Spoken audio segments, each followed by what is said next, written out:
Durante mayo, la Comisión Nacional del Agua da a conocer el pronóstico nacional de ciclones tropicales y lluvias que normalmente ocurren entre el 15 de mayo y el 30 de noviembre.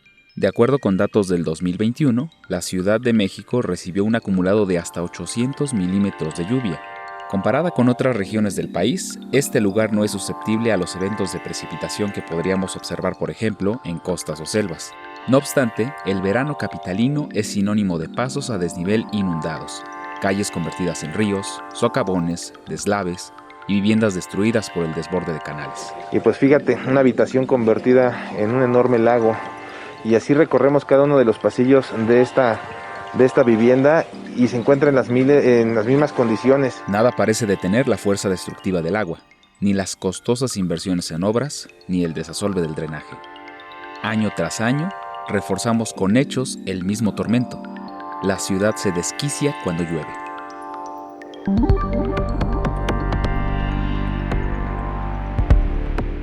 Una serie de procesos geológicos configuraron el valle rodeado de montañas que hoy habitan 21 millones de personas. El más importante ocurrió hace 2 millones de años, cuando la actividad volcánica de la Sierra Chichinautzin bloqueó los cañones por donde salían los ríos que se dirigían al Océano Pacífico. Estas desviaciones provocaron la formación de un sistema alimentador cuyos afluentes depositaron sus aguas hacia la parte más baja de la cuenca. Así nacieron las lagunas de Zumpango, Jaltocan, Texcoco, México, Xochimilco y Chalco.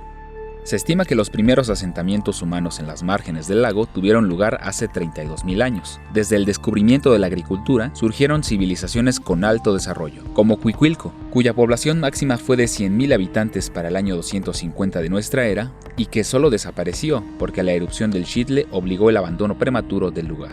Luego, los teotihuacanos y chichimecas dominaron zonas ribereñas del noreste entre el 550 y el 1100 de nuestra era. Después del abandono de Teotihuacán, se formaron pequeños núcleos poblacionales como los de Tenayuca, Azcapotzalco y Chalco, siempre a las orillas.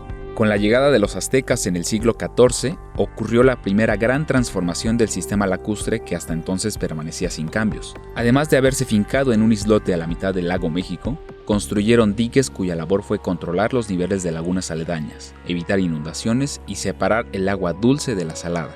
El Albarradón de Nezahualcóyotl fue la obra cumbre que permitió expandir la ahora ciudad de Tenochtitlan alrededor del montículo original, ayudados por técnicas novedosas a base de chinampas flotantes, con las que crearon uno de los sistemas de infraestructura más avanzados del continente. Pero la derrota del Imperio Azteca a manos de los españoles en 1521 trajo consigo otro cambio, lento y definitivo. En vez de convivir con el agua, se buscaría el desecamiento paulatino para construir sobre tierra firme. De esa manera aparecieron diversos diques, tajos y canales, con los que se buscó el drenaje de los lagos, así como el desvío de ríos alimentadores que llegaban desde serranías aledañas. Pese a ello, la ciudad vivió periódicos episodios de inundación. El más importante ocurrió en septiembre de 1629, cuando 36 horas de tormenta anegaron las calles de la incipiente capital novohispana.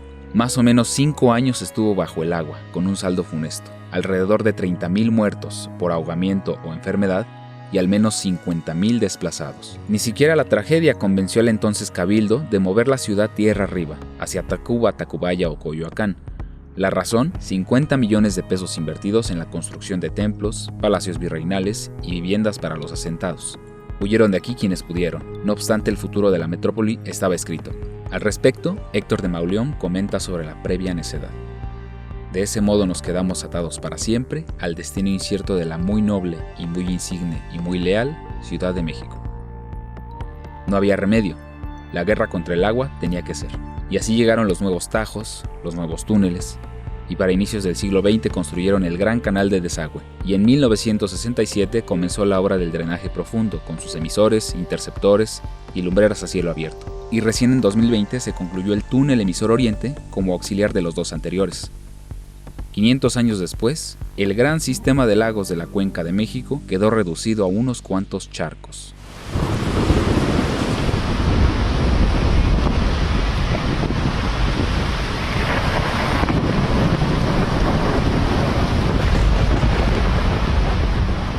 Pese al esfuerzo de lo contrario, el agua sigue reclamando el espacio que alguna vez fue suyo. No le resulta difícil cuando las deficiencias en la superficie impiden el correcto manejo del líquido.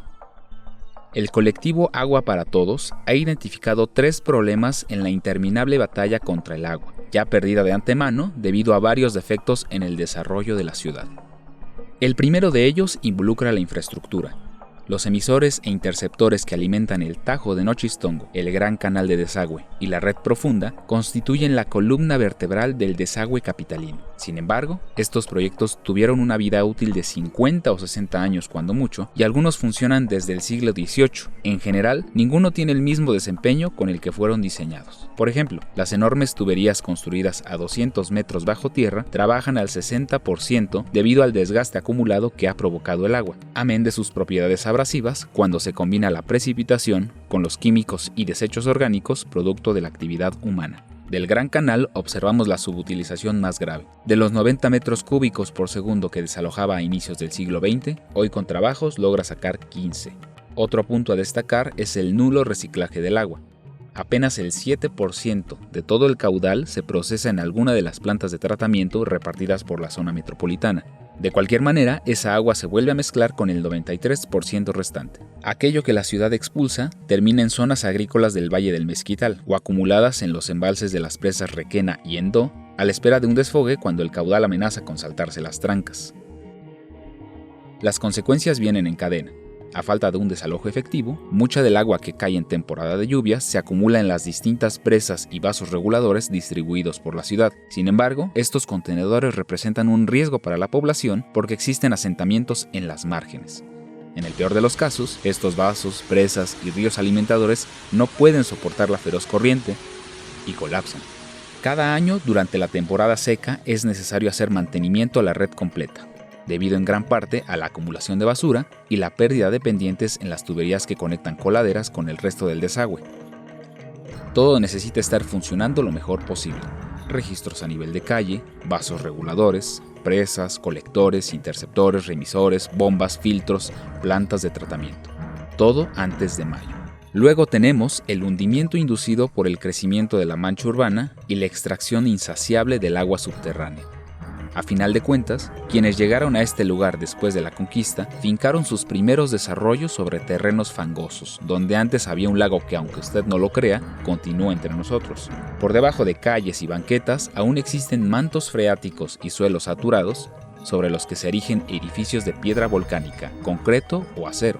El peso ingente de todas esas construcciones presionan el subsuelo de por sí maleable y le obligan a desplazarse, afectando el entorno de distintas maneras.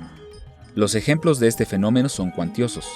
Piensa en el Sagrario Metropolitano, la antigua Basílica de Guadalupe, muchas calles del centro histórico, los vados de la calzada Zaragoza, camellones y avenidas que rodean cualquier tramo elevado del metro, las casas y edificios en la parte baja de Catepec, el suelo cáustico de Ciudad Neza o las Américas.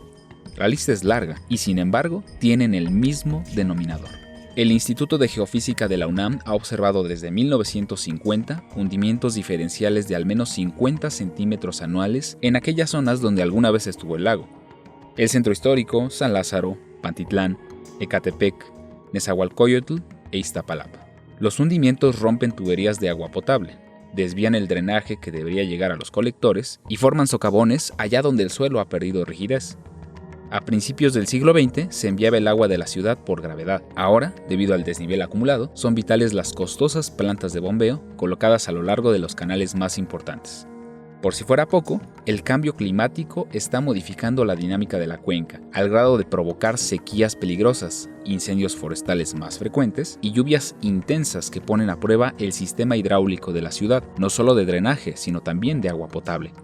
Si juntamos todas las variables, el desastre se asegura. Los últimos años hemos visto lo que pasa cuando hay exceso de agua en la superficie y nula irrigación hacia el subsuelo. Igual de graves son los problemas para quienes no viven aquí, pero reciben nuestros desechos a raudales. Las inundaciones de 2021 en Tula Hidalgo son el ejemplo más reciente. La respuesta gubernamental no ha sido la mejor. Durante los últimos 50 años se destinaron gran cantidad de recursos para entubar los ríos, ampliar la red profunda y mantener el sistema tal cual está, sin que ello resolviera el problema de fondo.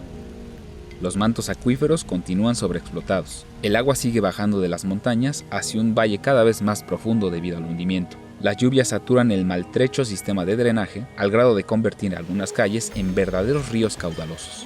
el agua se asume como un problema y no como recurso. Ante la falta de soluciones reales, hemos vuelto cotidianas imágenes como estas. A ver, ¿quién nos puede ayudar? Ya está colapsando.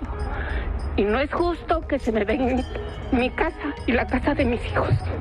Este socavón, en este socavón caen 2 vehículos. Y las lluvias de anoche en el Estado de México también dejaron un muerto. Fue un hombre de 40 años, murió por hipotermia luego de que su vehículo quedara atrapado en el bajo puente de Tlanepantla. Recién se ha planteado un cambio de ruta respecto a la relación con el agua, mediante los proyectos de regeneración para los lagos Texcoco, Zumpango y Chalco. Pero revertir el deterioro acumulado no es en absoluto sencillo cuando hay intereses económicos, políticos y sociales de por medio, que podrían entorpecer el camino para llegar a los resultados esperados. Hablamos, pues, de acciones titánicas que tomarán años, décadas de trabajo constante. Quizá una fabulosa tormenta patrocinada por el cambio climático nos regrese a 1629, en el peor de los casos, o que por lo menos nos obligue a transitar el centro histórico en una canoa o algo que flote, como ya pasó en 1951. Mientras tanto, la agonía del chilango se materializa cuando se pregunta, ¿a qué hora lloverá?